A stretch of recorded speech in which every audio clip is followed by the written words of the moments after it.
So next, you can go to the next slide one. Perfect. In our service in Sligo, we have about 85 children attending our service with type 1 diabetes. Type 1 diabetes is a chronic autoimmune condition in which the beta cells of the pancreas stop producing an essential hormone for life called insulin. Let me introduce you to Dylan. Dylan was diagnosed with type 1 diabetes in 2010. His treatment is lifelong and involves daily injections, for some 4 to 5 times per day, and the checking of blood glucose 4 to 8 times a day. As Martin demonstrated earlier, a finger prick, just like he had done earlier, 4 to 8 times per day.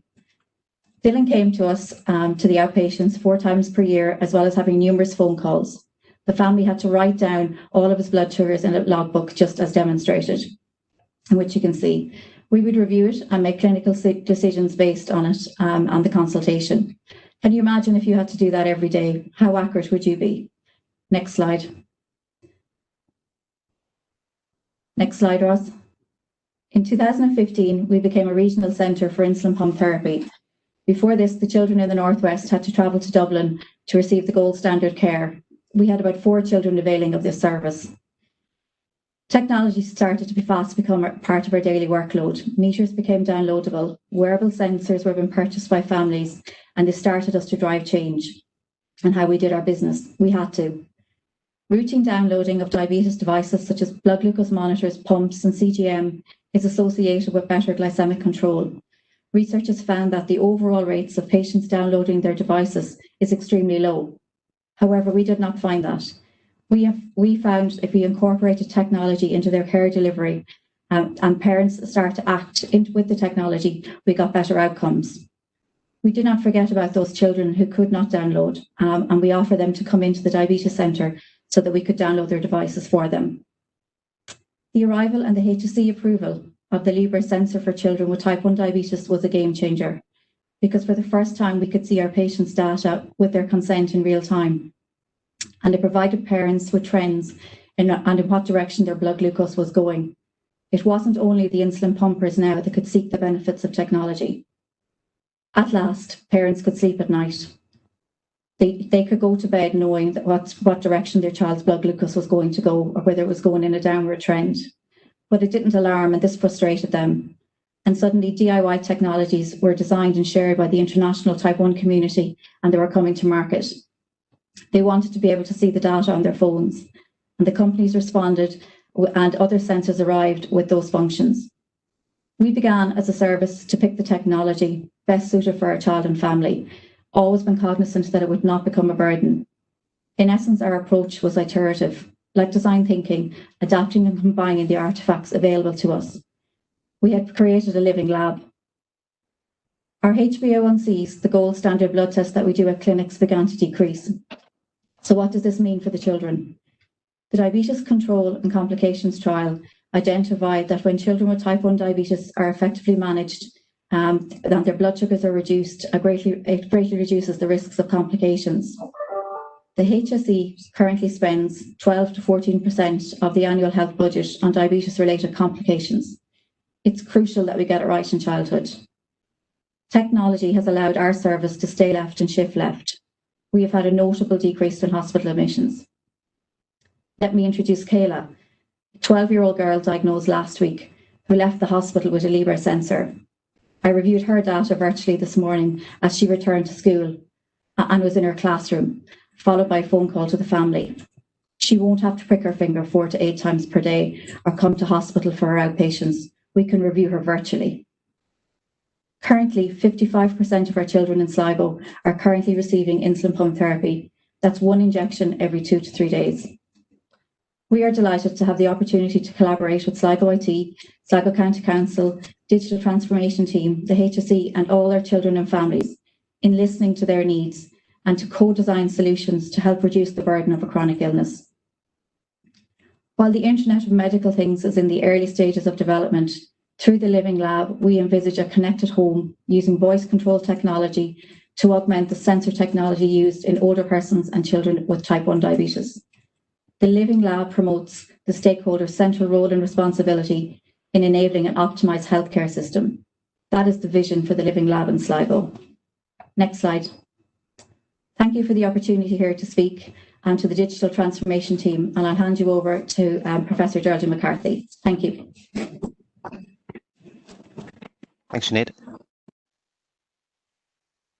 Moving seamlessly along.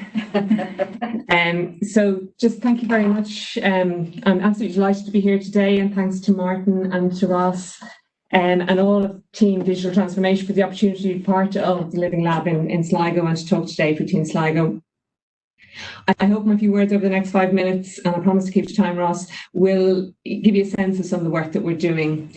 Following Sinead's work with children, we're at the other end of the spectrum, growth industry, as they highlighted in Wexford. The number of older people are doubling. We also need to develop lots of new ways to deal with their difficulties now. A lot of the other speakers kind of spoke to that as well. But also, we're in the middle of a global pandemic, and this is the most vulnerable group that we're looking after. But disaster can lead to innovation. So, like the other speakers, it's great to be at something like this where people are coming from the same place. And I've done a lot of work over the years with Des Mulligan on other projects as well. But this slide shows some of the people that we work with and trying to show that patients are always at the middle of this. The pictures are not limited by our imagination, or the folk that we have in the pictures aren't just limited, just the number of pictures that we actually had. So there are other people that we work with, but it's not particularly a digital innovation group. This is a group of individuals working with older people. And the top line are people working in the mental health service, and below are kind of part of the integrated care team for older people.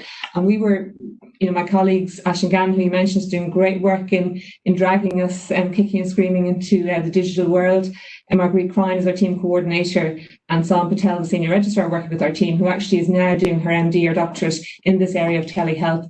And this wouldn't have happened if we hadn't evolved and developed the way that we work. So it's almost 20 years to the day since I flew into Sligo just before my interview, at a time there were actually flights to Sligo. But since then, we're always trying to improve what we do. We were picked as a national pilot site for integrated care. And I think sometimes, and it's kind of come up before, if we can do it here in a rural, isolated area, we can do it anywhere. And really value the support from the integrated care programme for older persons and Des Mulligan for helping us to develop things here as well. So, no, that's fine. On the 12th of March, everything changed. So do you want to move slides, please? As I say, it is a growth area, but everything changed on the 12th of March. People still had problems, only worse. They're more lonely, they're more vulnerable, they're more isolated, and more at risk of coronavirus. And it became very difficult. We're preparing for the next wave, as well as what we're kind of dealing with at the moment. They talk about the fourth wave in relation to mental health. So if you go on to the next slide, we had to evolve as a team, but our patients did as well. And, we work in a very paper-based system, and then we had to try and change. And we, literally overnight, we're saying, well, how are we going to link with patients? What are we going to use? What technology, what platforms are we going to do?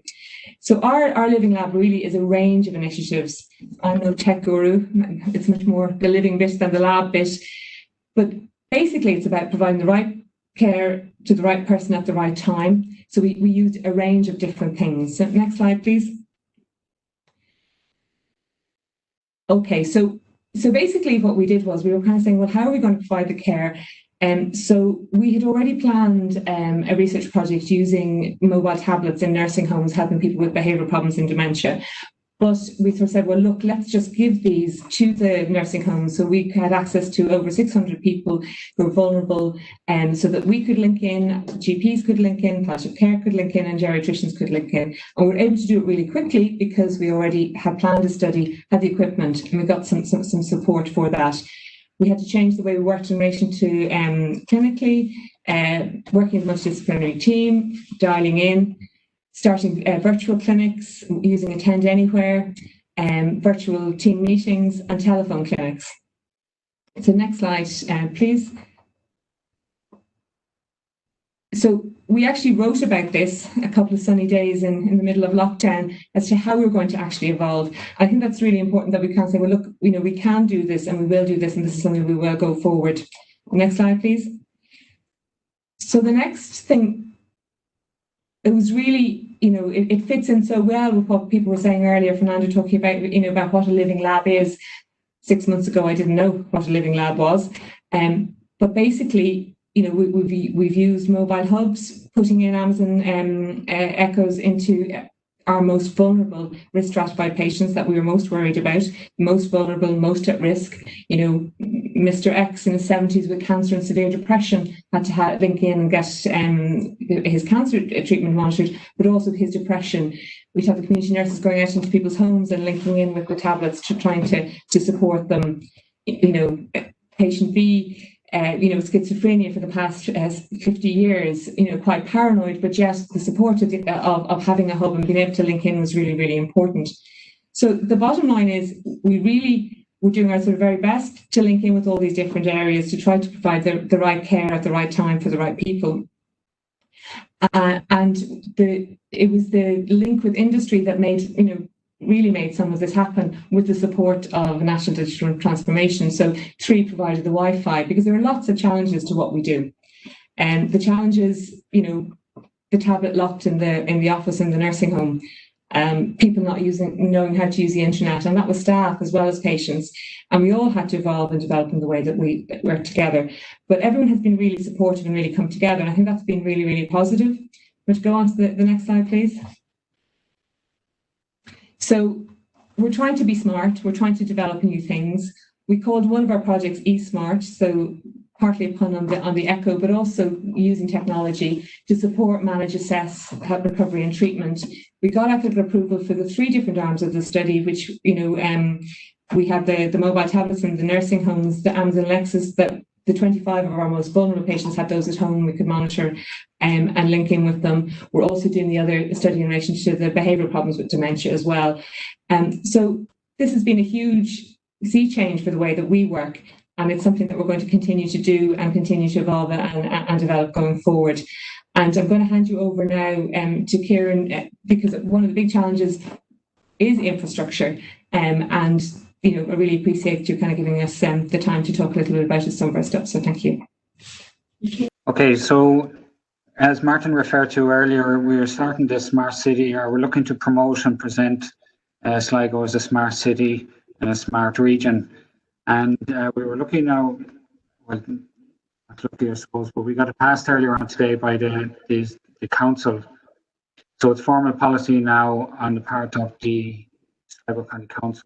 But when I was looking at this last year, we have pretty much all the main actors in Sligo on board. The IDA, Enterprise Ireland, Chamber of Commerce, and so on. But before I took it any further, I looked at it again, and there was a gap. And there was a gap in the area of health, which is a major player within Sligo. Move on the slide there, Ross.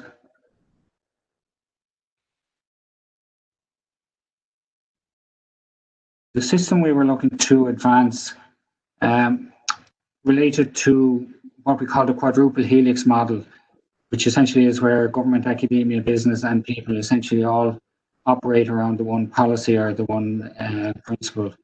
And in that regard, I think, again, what was missing on the government side was the whole area of health. It was a major gap. So moving on, Ross. Now, you all know, I mean, the issue, I was fascinated by the way with some of the earlier discussions, and we're obviously not coming from a health perspective. We're coming from a local authority perspective where we facilitate an awful lot of other functions within our own local areas. Now, we all know what roadworks look like, and apologies to any of those in Sligo who are being held up with our current roadworks. But if you move it on there, Sligo, or Ross, please. What you don't actually see is what's happening underground, and what we're building at the moment is a whole series of ducting with fibre optic cable, and we're using all of our public furniture. And when I talk about public furniture, I mean the traffic lights, I mean the lamps, the lighting columns, and we'll be on that public furniture. We'll be hosting things like sensors, CCTV, even 5G antenna, although there's a debate about that at the moment. And we're also looking to use the public space and engage with the likes of Sligo IT, or IT Sligo, to use that public space for the development of additional sensors and beacons and so on. Moving on there, Ross. This is a major road, the Western Distributor Road, which we're currently concluding, we'll be concluding in the next 2 months. We'll be opening up a site for the IDA, an 85-acre site. But moving on, Ross, please. The next slide will show a cross-section of that road. And what you'll see in the road, essentially, within the cross-section, is the ducting that we're inserting in, and this effectively future-proofs the road itself. Moving on, Ross. And this is within Sligo town itself. We're just completing a major refurbishment of our main retail area, which is O'Connell Street. And again, we're future-proofing it. And included in this particular enhancement is what we call meet me boxes. And we've got the agreement of the telcos to be able to share that infrastructure. And all this is by way of explaining the manner in which we're looking to build a network so that other agencies operating in town can actually be facilitated in moving on with the type of projects that have just been described this afternoon. Moving on there again, Ross. And that's fine for the urban areas. Generally speaking, the urban areas are well covered in terms of connectivity. But if you want to move on with things like the Sligo Older Persons or the Paediatric Diabetes Living Lab or any of the other living labs that has been referred to, a lot of the issues arise, a lot of the gaps arise in the rural areas. And what we're looking to do is to plug those gaps through various different means, whether it's Wi-Fi for EU or whether it's the insertion of or the creation of broadband connection points throughout the rural area.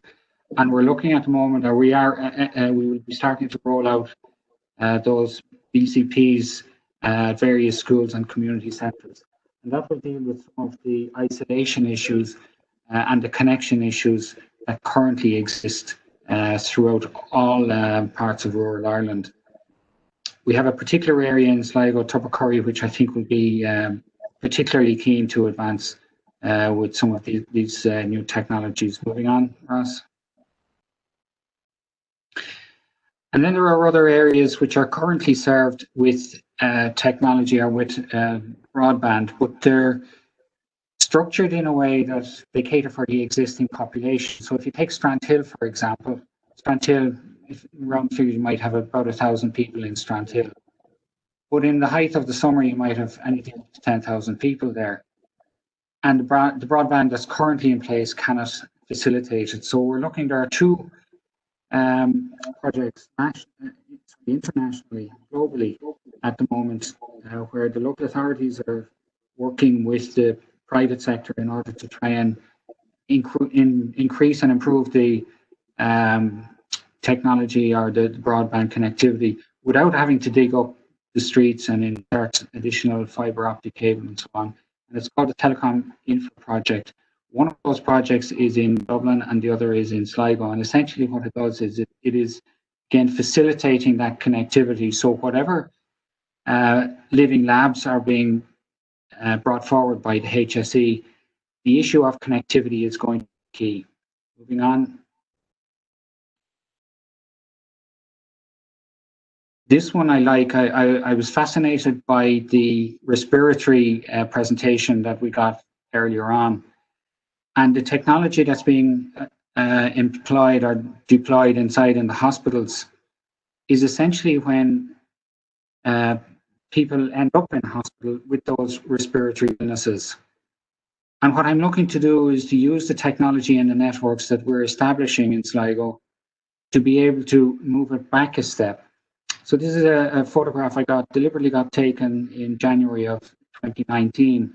And I wanted to take it because it's a very visual manifestation of the air quality and pollution that exists at certain times of the year, and particularly in high density areas, and in this case, the high density social housing area. And what I want to be able to do over time, and this is part of the collaboration, a deepening collaboration that we like to see with the likes of the HSE, I want to be able to record as we improve these houses, as we bring their BER rating up to a B level BER. I also want to be able to capture the data in terms of the air quality. And if we're in a position to correlate that data then over time with the data within the hospital in terms of the admissions for respiratory illnesses, I think that allows us to take it back a step and it allows us to deal with more preventative issues, so that rather than some of the citizens ending up in hospital with the severe respiratory illnesses, we'd be able to capture it, or we'd be able to prevent it through certain measures that we can take within the local authority sector.